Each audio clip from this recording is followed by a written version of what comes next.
What's up, everyone? Welcome to another episode of Fight Inside Podcast. My name is Raine Cruz, also known as Ringside Raine. I'm the cage announcer for Up Next Fighting. Along with Timmy B, we are going to talk with one of the legendary voices in combat sports. We will also discuss Mark Zuckerberg versus Elon Musk, also Tyson Fury versus Francis Ngannou, and many more. So, what are we waiting for? Tim, hit it! Ladies and gentlemen, welcome to the Fight Inside Podcast.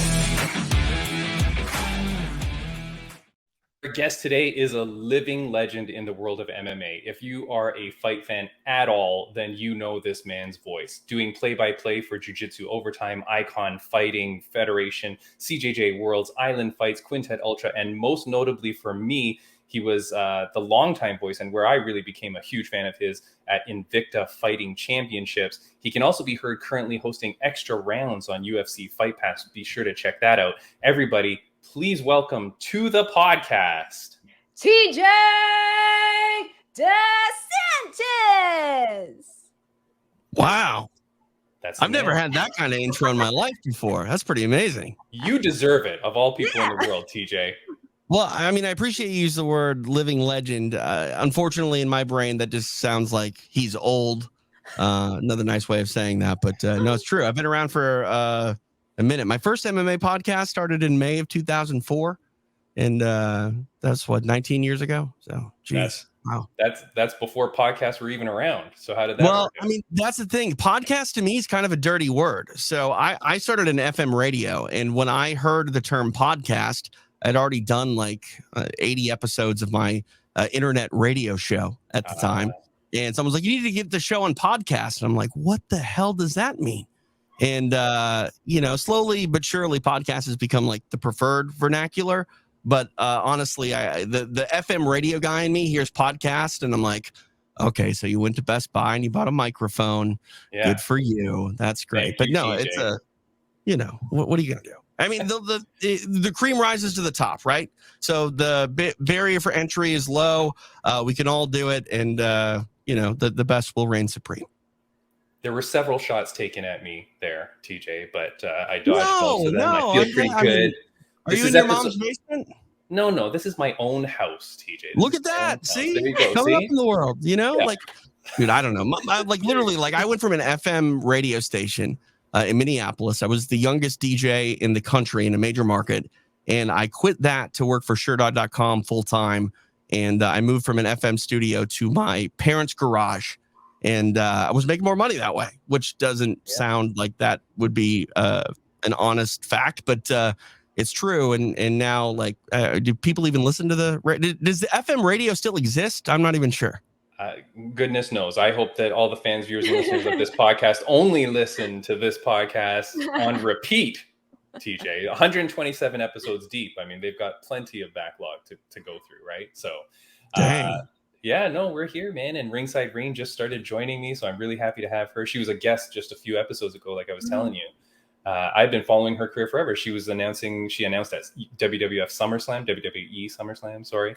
And get the F out, dude. That's like 20 years ago. Hey, that's my era, man. So to me, that's it. I don't know. Oh, don't even get me started on that. I produce a wrestling podcast called The Lapsed Fan. I don't know if you know anything about that, but the average episode is between 6 and 8 hours. Okay, good. All right. Yeah. Next time I travel cross country, I'll boot up an episode. TJ, you are, man, like I'm saying, I'm a huge fan of yours. Thank you so much for doing this. You have been the voice of Invicta for as long as I've known. I was surprised to realize over the last few, I thought maybe TJ's just kind of, on vacation or something, but you are no longer with Invicta. And I left in January of 2022. To this date, I will still say that getting the opportunity at Invicta was the biggest break, if you will, of my career. I love Invicta very, very much. I pay attention to all their fight cards. The run that I had from 2015 until 2022 was some of the best times I've ever had in mixed martial arts. And, I will never, ever say anything negative or bad about Shannon Knapp because there's nothing to say negative or bad about Shannon Knapp. And I miss that team a lot. And unfortunately, I had to move on because my schedule was just insane doing the stuff that I'm doing with Fight Pass. But man, yeah, some of the most fun I've ever had in my career was with Invicta. Man, your voice was synonymous with Invicta. And it made that show, that it just elevated that show. I felt like you had a real unique voice. I love that it was you. I love Joe Martinez in the ring, who's been a guest of this podcast as well. And just so you know, TJ, when I told Joe Martinez that you were coming on, he says, that dude is the best. He says he is one of the best in the business. He had nothing but high praise for you. He did tell me that you wear Adidas shoes with suits. And he also said that you're an Iowa football loyalist even after the Buckeyes reign supreme. Yeah, so I married a Hawkeye, so I don't have a choice in the matter. I have to cheer on for Iowa.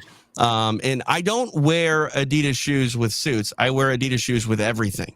That's all I wear. Superstar shell toes. They're comfortable. They look great. And, I don't know, whatever. Like no one is ever going to pay attention to me for my fashion sense. So why even bother trying? No, man. No, you've got the glasses, which is a unique look that developed later in your career with the glasses. I felt that added a spark. Astigmatism developed later in my career. Absolutely. Hey, all three of us are dealing with eye issues. But I do want to say, you have such a unique voice. And I feel that really is so important for organizations to have a unique voice. Raine, my wife, when she heard your voice, when she heard your announcing, she goes, oh, Raine sounds so different than the normal announcer, because a lot of announcers, they just copy the Bruce Buffer style. You know what I mean? But Raine, being female as well, but you have a unique voice. And those are the things that to me really stand out. TJ, I wanted to ask you, how important is it that an announcer for an organization have a unique voice? I mean, it's a fine line. I think it definitely is a plus, but as I mentioned, I come from FM radio, and when I first got on the air when I was 16, their biggest advice was don't sound pukey. And if you don't know what that means, let me explain it to you. If you're an on-air guy with a radio voice, generally you sound like this. You're about to throw up. Don't be that guy. I think that I don't think my voice on the air is too much different than my conversational voice, like I'm talking to you guys now. But I have been very conscious of trying to get excited and convey exciting moments without it sounding forced or canned. And I'm not going to say that it's 100% authentic, because, when you're on the air and you're trying to tell a story, you have to give it a little extra than you would if you were hanging out with your friends in the living room. Because when I call fights, obviously I say many things with lots of words. When I am sitting in my living room, I'm like, oh crap, oh my goodness, oh crap. So it's definitely a conscious effort, but it's not one in the sense that I feel like my voice is 100% different from who I am generally speaking. It's just you gotta, luckily I don't sound terrible. If I was shrill when I started screaming or getting excited, I probably wouldn't have a job. So I got that going for me, but conscious effort a little bit, but not really at the same time, if that makes sense. Yeah. What do you think, Raine? You like this guy's voice? You like the I do. I remember when you sent me his YouTube link, I was like, oh my God. I told my husband too, listen to this guy. I love his voice. And I actually, was very curious. Was there a point wherein you kind of when you were starting, or even now, do you listen to yourself and be like, okay, maybe I should sound this way, or, maybe I should have said it kind of this way, more energetic? So I obsess over things. I really like alliteration. So when I was calling Felicia Spencer's fights in Invicta, I remember she fought Pam Sorensen, and I said it was a fun featherweight fight between the flawless and phenomenal Floridian Felicia Spencer and Pam Sorensen. So I like to do things like that. If with Invicta, I would say it's a strawweight scrap, bantamweight bout, featherweight fight, flyweight fight, etc. So I would have fun with things like that. But for the most part, I think as far as, changing my voice or trying to pay attention to anything, one was just, learning how to throttle up and down the excitement, because you don't ever want to just become screaming and yelling at someone, right? When I get really excited and scream, it's weird. I hear my dad in my head screaming at me because I like didn't put my bike away or something. You know what I mean? So I try not to get to that point. But yeah, I would say I probably called maybe 30 fights before I ever got to Invicta. And I think the first time I ever felt like I understood my own voice and could control it was when I called the Cyborg fight and she fought Charmaine Tweet. And that was like, okay, I got to do more of that. That's sort of unbridled yet controlled enthusiasm and excitement. And, you don't want to distort the microphone, but you also don't want to be like, oh, there's a knockout. Awesome. Yeah, that sounded good. I'll cut that and play that over some clips, TJ. Right, exactly. There you go. Yeah. But at the same time, you don't want to be super canned either. Do you know what I mean? Like, no offense to Mike Goldberg. I think Mike Goldberg, honestly, in my opinion, is the greatest play-by-play announcer in the history of mixed martial arts. But towards the end of his UFC run, it did sort of go, oh, hit the button. It is all over.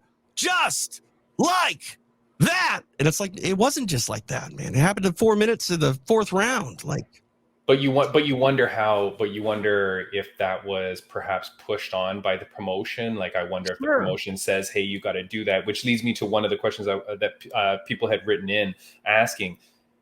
And obviously you don't have to say who or what, and it might've been you, or it might've been someone else that, has a promotion ever told you, hey, look, this fight is coming up. We need you to push this guy. Never have.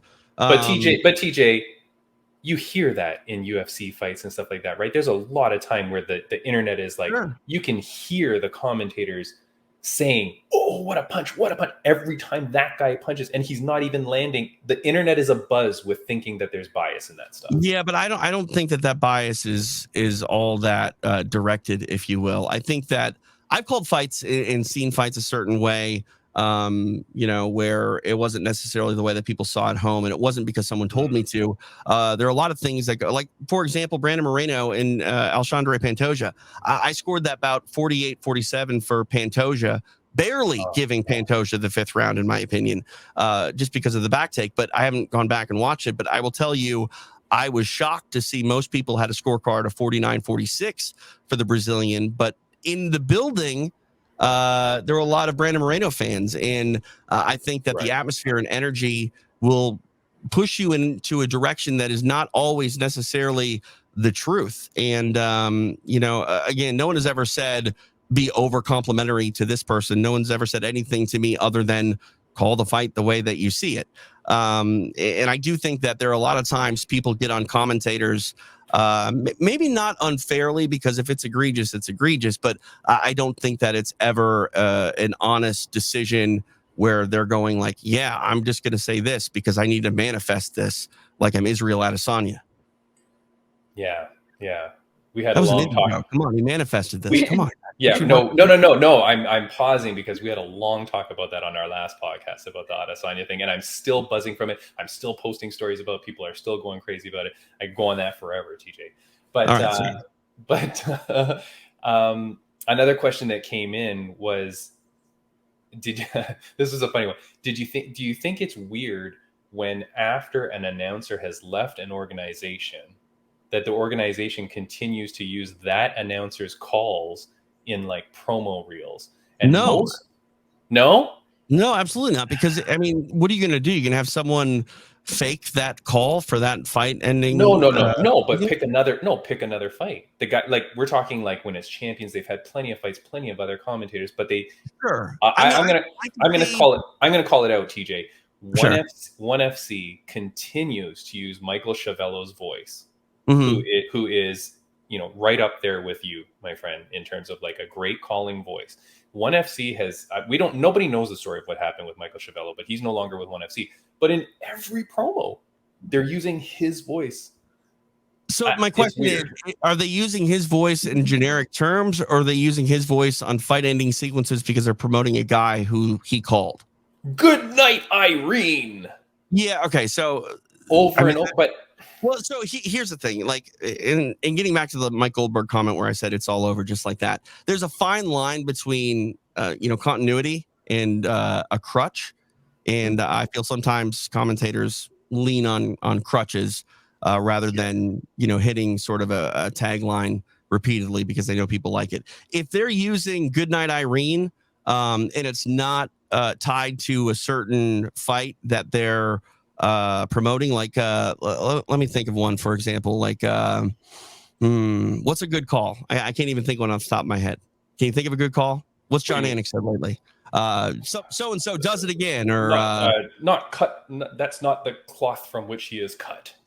Yeah, but no. But what I'm saying is, like, do you remember a fight, an individual fight with someone that call is synonymous with that fight? Oh, no. Oh, right. No, because he says it all the time. Right. So Julie Kedzie and I called that aforementioned Chris Cyborg and Charmaine tweet fight. And Julie said, well, that was terrifying. Now, if you're going to use, well, that was terrifying, it needs to be because you're showing a clip of that fight. Yes. If you're just showing a highlight of anybody and you say that was terrifying, well, why are you grabbing that line from a fight that has nothing to do with the person that you're trying to promote? That would be poor taste. Like if Bruce Buffer left the UFC and they still used It's Time repeatedly, because that's not tied to anything other than a main event, that's in poor taste. Okay. But yeah. Hopefully I'm making sense. No, you are. And I do want to also give a shout out to Shannon Knapp, because TJ, like you said, I want to double back on that. Every single female fighter that we've had that has had any part to do with Invicta has always said nothing but the greatest stuff about Shannon and Invicta and about that organization. Shannon would probably be better suited business-wise if she wasn't such a great person. You know what I mean? Like, think about that. Like, in business, she will go against what is the better decision for her company and her brand to let someone go to the UFC. And, right. That's something that is really hard to find in combat sports, especially. It is a sport where, look, you sign a contract, you're exclusive 99% of the time. You're going to be fighting that contract out to the letter of the law. But Shannon is someone who wants to make people's dreams come true and be, Shannon always said this to me long before I ever left Invicta. But she said, no matter what, I want people to come here, do their best, have fun. But when they, leave, to pay it forward. And I think that is something that, the world would be a much better place if we all paid it forward. And, that's why, again, like, I would get an Invicta tattoo. I don't have a tattoo on my body right now. I would get the Phoenix and the star on my body if I had to get a tattoo. Yeah. Raine, how many tattoos do you have?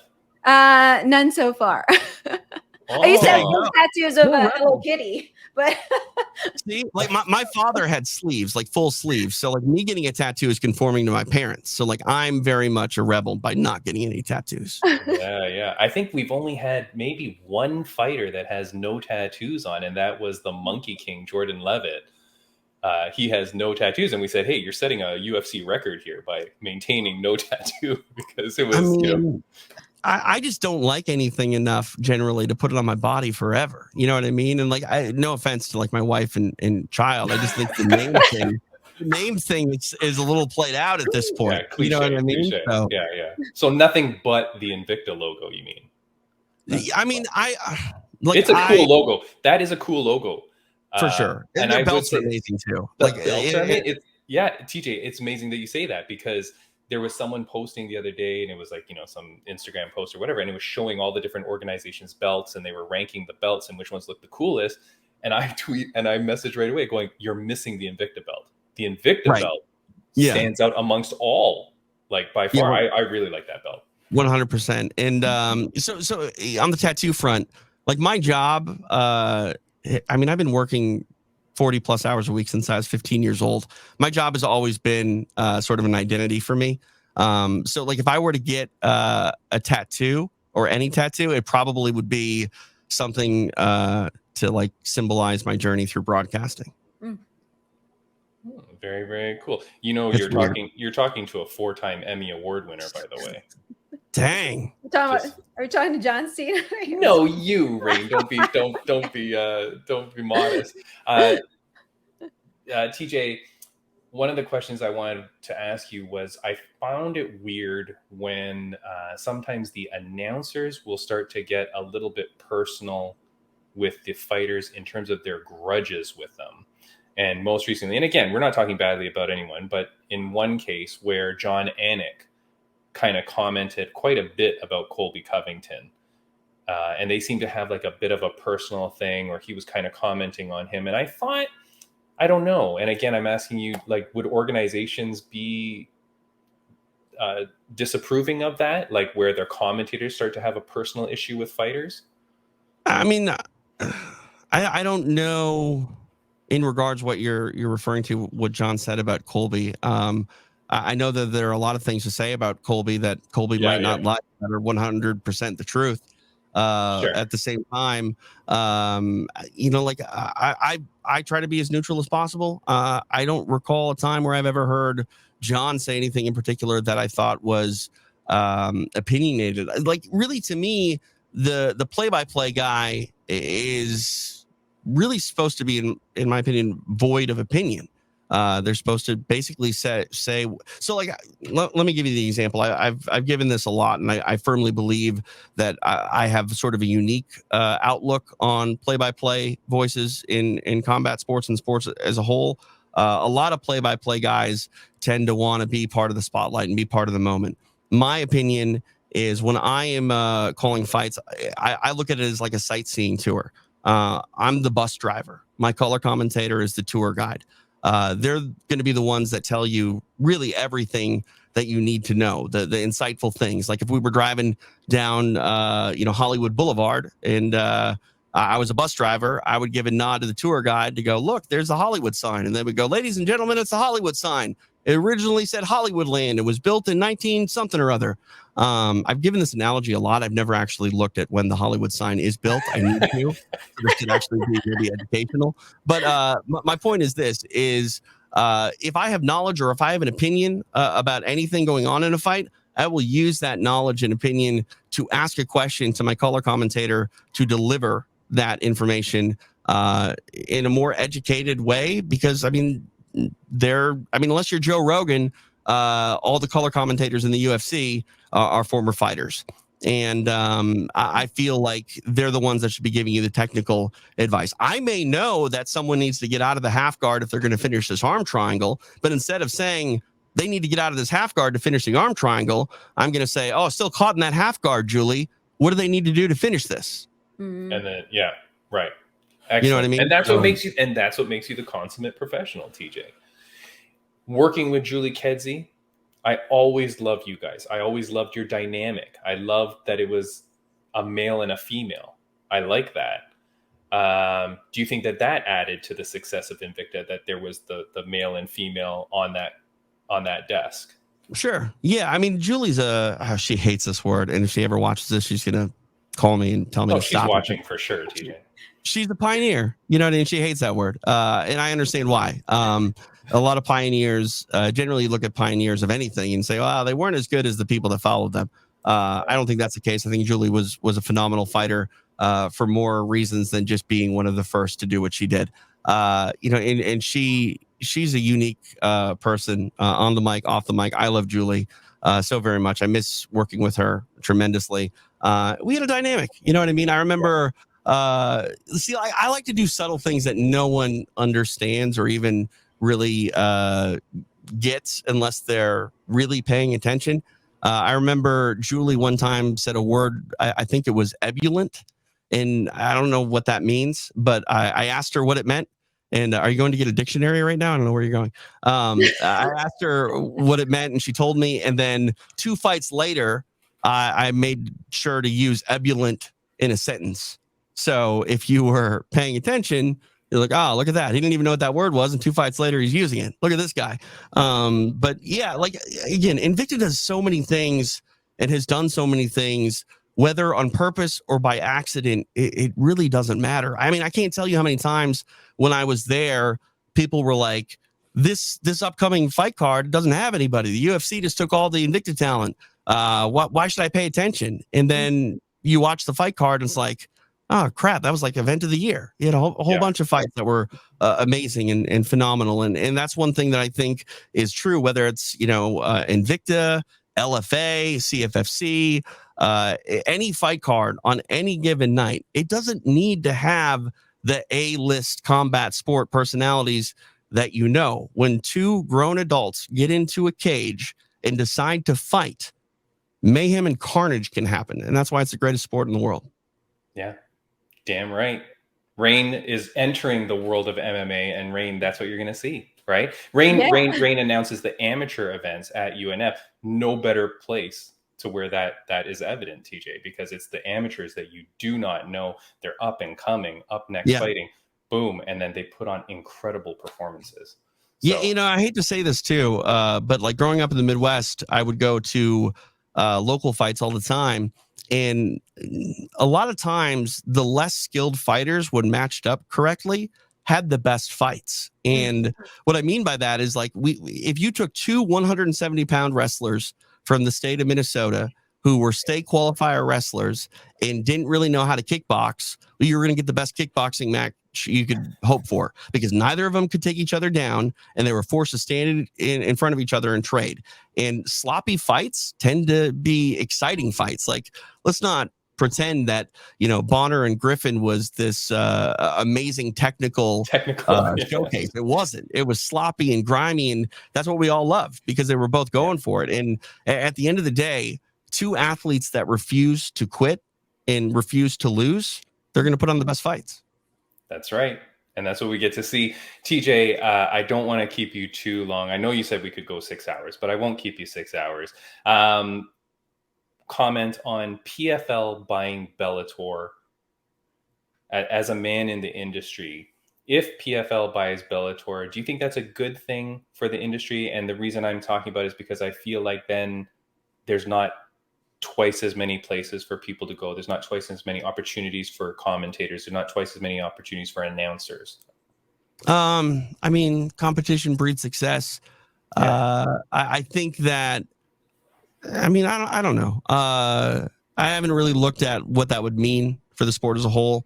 I'm not completely sold on the league concept, especially after what happened not long ago, where the will to win by two fighters was questioned, and I don't even know how that shook out.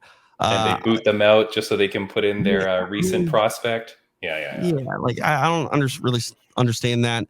I think Bellator has history. I think Bellator would be an interesting purchase for anybody because you're definitely changing the landscape.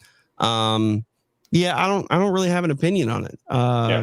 As far as opportunities for announcers and things like that, there's really only one big show, two big shows, if you will, in the United States. I don't really care who I work for. I just want to work. I would love to call the best fights in the world. Some of my career highlights are calling, top 5 ranked fighters in their weight classes. I got to do that in Invicta. I hope that my skills, bring me to where I'm, valued, and I want to call the biggest fights that I can. And, but at the same time, I'm pretty good if someone's paying me to call a match between those two 170-pound wrestlers who can't take each other down and just throw a really sloppy kickboxing combo. That's right. Raine, before we let TJ go and I ask my last question, is there anything that you definitely wanted to ask? I guess for me, what stood out the most was when you said, paying it forward, right? Because I've met, I feel like I'm still starting out in the industry too. And I've reached out to a lot of announcers, people who have been doing this for a long time. And some of them have been really kind to me, like Joe Martinez. I remember reaching out to him on LinkedIn and he responded to me, gave me some advice. And I always appreciated that because that's what led me basically to Up Next Fighting. He basically kind of told me, hey, try looking up, promoters online, send them your reel, blah, blah, blah. So for you, do you feel like sharing, who's basically the Joe Martinez for you? Like that person who basically kind of taught you, your steps in the industry and, kind of gave you that inspiration to pay it forward? There's so many things I want to say here. First off, you sound like a female Joe Martinez, which is a high compliment. I think Joe is one of the cleanest ring announcers there are. The way that, like, he doesn't have a gimmick. You know what I mean? He is just a consummate professional, well dressed, and delivers names in just a engaging, clear, awesome way. Like, next to Bruce Buffer, there's no one better, in my opinion, than Joe Martinez. That said, I get asked a lot, how do I get to where you are in terms of my career? And my honest answer is, like, I don't know, get a flux capacitor and go back to 2002 and start when I did, because it's really hard to break into. But I will say this, I'm a big goals person. Like, I set goals, and I actually created an acronym. This sounds really cheesy. I'm not trying to be like a motivational speaker here, but if you can follow along, write down goals vertically. G stands for goals, O stands for opportunity, A stands for adjustment, L stands for love, and S stands for support. You have to set goals. You have to create opportunity or find opportunity.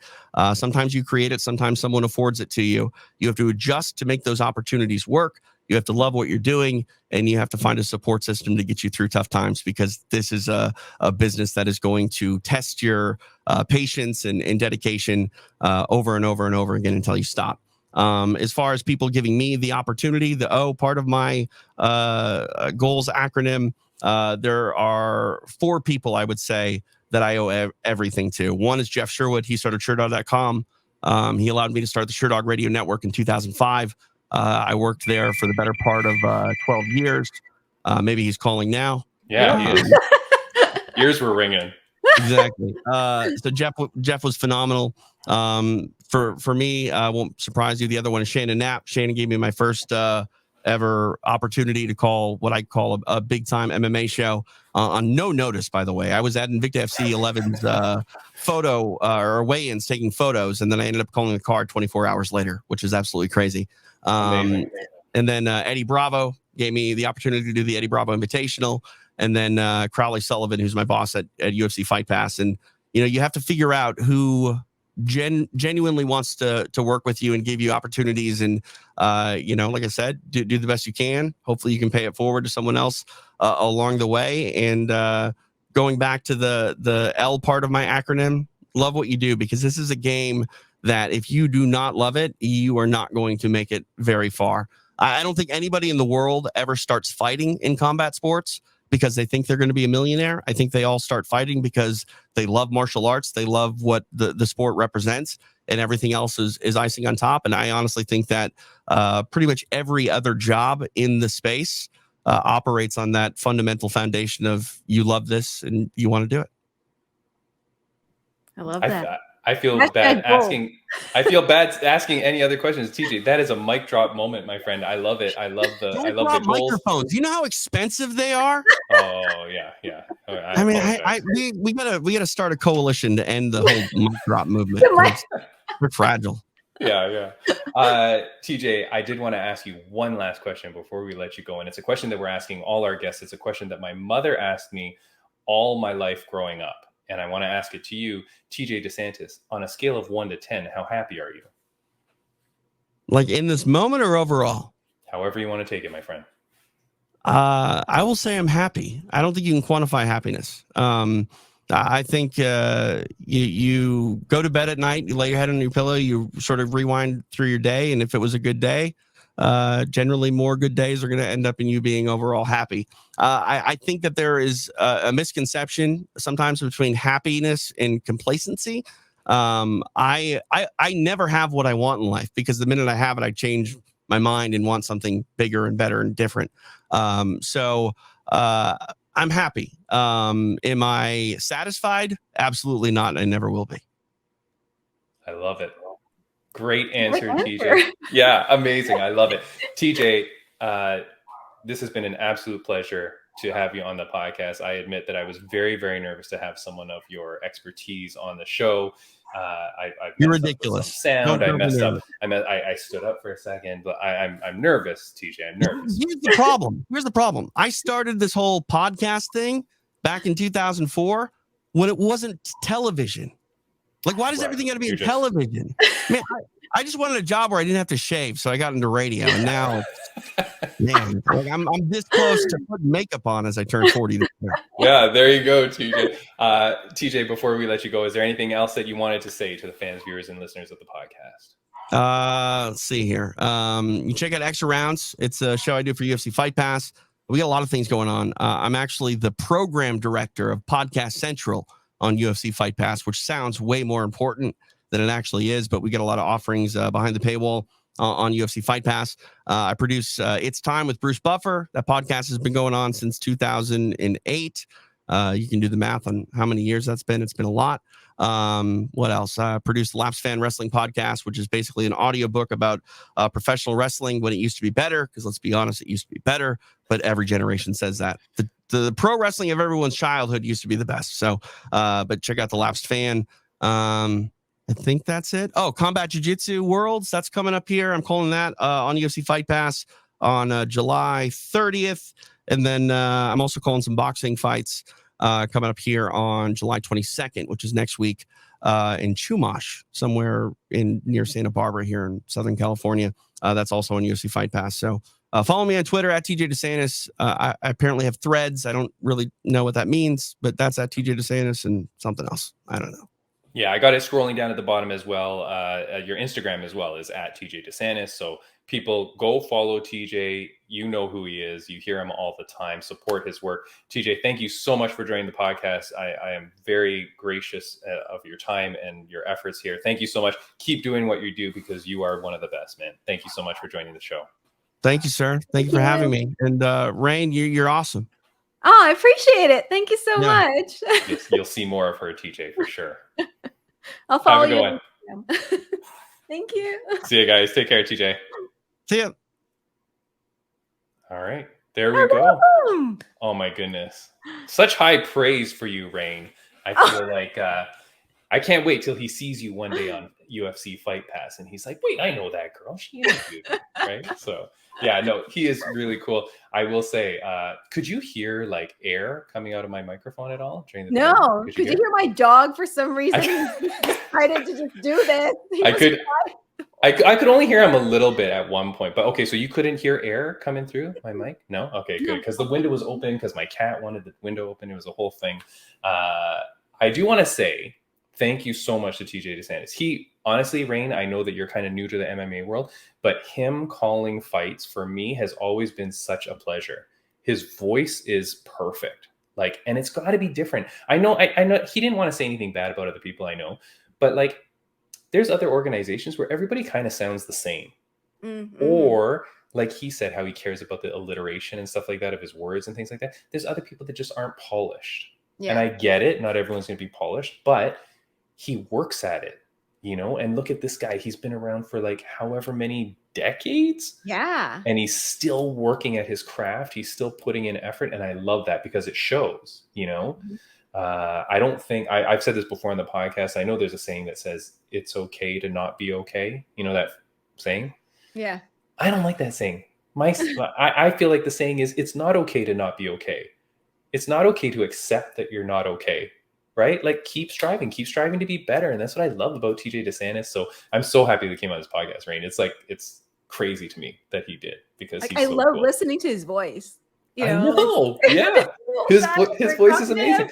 His voice is amazing. I will give a quick shout out as well to Rageworks Podcast Network. Of course, we're on there. Friends of the Podcast update. I do want to say Caitlin Katniss Neal, Raine. She is a fighter for the PFL.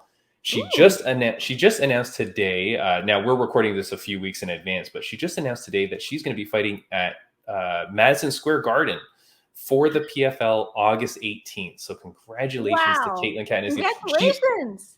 She's the best, Raine. She is so cool. And she's coming on the podcast soon to talk about that fight coming up. I'm so happy for her. Because when we had her, she was just on the Ultimate Fighter reality show. Okay. And so she's gone on now to be part of the PFL. I'm so happy for her. And I did want to give a shout out. In the last few podcasts, maybe not when I've been talking to you, but I have been saying like I've been feeling like low energy. Like I just feel like kind of blah. that's why talking to people like you and TJ pumps me up, because I'm like, oh, here's these people that are kicking ass, and I like that. But I have been feeling low energy. I just got an order and I wanted to show it. I'm going to put this on my Instagram, but I feel like people too, like they get into a blah. Anyways, I just got this. So I don't know if you can see this. Here, this box, can you see? It's called Magic Mind. Magic Mind. And I love matcha. Yeah, I just got this. And look how cool this box is. Boom! My 15-day supply. So this stuff, and you take one shot a day. Haven't tried it yet. I will try it soon. But it's got matcha, adaptogens, neurotropics, immunity. It boosts your energy, helps you relax, keeps you focused. This stuff is supposed to be amazing. So starting the next podcast, I'm going to start to take it, and I will report back to you guys how this is. Because I'm excited to see it, because I swear, Raine, episode 127, I think this is. I could cancel this podcast today, and I feel like I'd be like okay with it, but I don't want to give it up, because I'm meeting cool people, and you know what I mean? Like, I'm still having a good time and I do love it, but I feel like I need something to kind of like refocus, re-energize me. So I'm going to try out this Magic Mind, and you can use at Magic Mind website. You can go use code FIGHTINSIGHT20 and save 20% off, or save like 50% off a subscription. I'll figure out the more specific details, and I'll put the link in the show notes, but just check these guys out. It's pretty cool. So I'm glad to try this. Before we go on, I do want to say, so let's get to our next few topics, because we're short on time. Are you okay? I'm cool for like a few more minutes. Yeah. Okay. Really, really quick. We keep brushing by this topic, but really, really quick. Ngannou versus Fury. It was announced the day that we're recording this. It was just announced, I think, today. Very quickly, Raine, does Francis Ngannou have any chance in hell of beating Tyson Fury? So here's my take on this. I feel like my analogy on this one is like he's going to, try something that's new. I feel like, and then he's going to try something new, and it's against someone who's really good at that thing. Not really good. The best in the world. The best. So it's kind of like, if I were to put money on someone, I'm going to put my money on Tyson Fury. Yeah. For the most part, this is his world. And I'm not saying that Francis doesn't know what he's doing, whatever. I feel like he is great, in his own, but I feel like if he's stepping into someone's world, with someone who is the best at what he does, I feel like it's kind of like not going to go well for Francis. So, and again, I feel like for MMA fighters, they're used to like, 5 rounds, right? I don't know. I guess if we do the math, it's going to come out the same, because like boxing is 12 rounds of around 2 minutes, 2.5 minutes. Well, who knows? Yeah, like we don't know what they're going to say for this. That is true. Like, who knows what they're going to do? But let's assume it's going to be like a 10-round fight or 12-round, right? Like you'd think they'd want it to be. But here's the thing. Here's my take. I don't think Tyson Fury lets Ngannou out of the second. Like, I think he murders him quick to put round number one if he can, just to put a statement on it and go, get the hell out of here. I don't want to see any of this crap anymore. Take your millions and go. And he just smashes them. Okay, it's this statement. You know what I mean? Like, I think like he's going to be like, I'm not messing around here. This isn't Floyd Mayweather versus Conor, where it was like a show and they do their whole thing. And people said like Mayweather let him kind of stick around, I don't think so. I think Tyson Fury is too much of a man's man. I don't know if it's appropriate to say that, but he's too much of a man's man, and he's not going to take this. Also, you're talking heavyweight fighter. One clip might end it. So you can't risk it. You can't risk that Ngannou is going to land something that knocks you out. Yeah, true. So I think he finishes him real quick. And true. We will see. Next question. Again, we're just going to breeze through these topics. Next question, though. Elon Musk versus Mark Zuckerberg. Do you think this is actually going to happen? For the novelty side of this, I want it to happen. It reminds me of when the battle of the billionaires for at WrestleMania 23, Donald Trump versus Vince McMahon. Right. Yes. Well, that one, it wasn't them who fought each other, right? Right. So for this one, it's just like the novelty aspect of it that I want to see. But then again, to me, I would rather see like real MMA fighters, in the cage. Yeah. But I know they've been training, they've been doing. Well, here, yeah. So as you talk about this, I'm going to put up some photos. I mean, Elon Musk training with George St. Pierre. Yeah. Right? Like these dudes are training. They're looking good. I mean, I posted a photo the other day. Mark Zuckerberg was posing with no shirt on with, who was it? A few other guys. Dude is ripped. Yeah. Yeah. And I was like, I'm fatter than the guy that made Facebook. Like, I was like so depressed. You know what I mean? like he's ripped. So all I'm saying is, I think it is going to, I would say that it is going to happen. Dana White and the UFC, they're already selling t-shirts. Oh my God, look at that shirt. You can buy that shirt on UFC.com.